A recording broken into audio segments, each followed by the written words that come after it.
welcome you back to day 2 of Husker Harvest Days, just west of Grand Island. Yes, it's the 40th anniversary of Husker Harvest Days, so a lot of special events going on.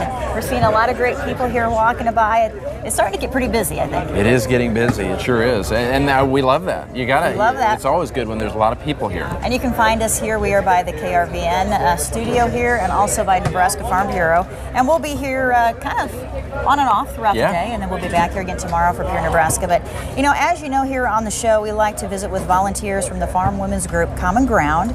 CommonGround is a group of farm women who want to be a resource for consumers who want to know more about how their food is grown. And join us now is Ashley Babl. Good to see you, Ashley. Good to see you guys. Hey, you bet. Tell us a little bit more about your operation, your farming operation. So we farm roughly 3,000 acres around the Albion, Nebraska area. We have 600 head of hogs, and just recently got into the cattle business last year with 20 pairs. So we're excited for that new adventure. And you're busy. Yes. Especially this time of year. Yes, getting ready for harvest. Do you like taking a break and coming out here to Husker Harvest Days? I do. Yeah, this is kind of a mini vacation, so to speak, or the calm before the storm. So it's nice to get away, see all the different sites, and prepare for harvest. Yeah, I wanted to ask you, Ashley, farmers and ranchers are obviously business people.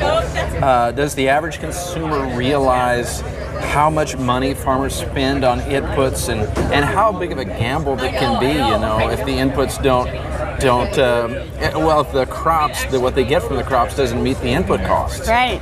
Yes, it is a huge gamble every year. I kind of like to think of farming as like a surprise bag that you get at the convenience store or something. There's something good in there, and there might be something you might not like, but you adapt and you move forward with it. Farmers are responsible for potentially millions of dollars, but they have big checks to write too.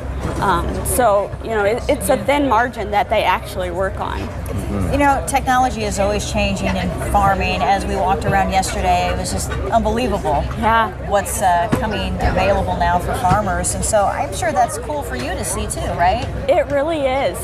Just from when my dad started farming to when I got into things changed so much. And then to think, someday when my son, if he chooses to go into agriculture, I can't imagine what it's going to look like then. So. Yeah. Can you give us an example of maybe how agriculture has helped the farmer? We were just talking about that thin margin that farmers have. Is there an example maybe of how agriculture and technology is maybe helping farmers, help themselves meet that thin margin? Yeah. One thing I like to really point out is one of the earliest pieces of technology is AutoTrack. Getting that tractor to drive straight, it saves fuel, it saves wear and tear on the machine, saves seed cost. Whatever task that tractor is doing, it helps save a lot.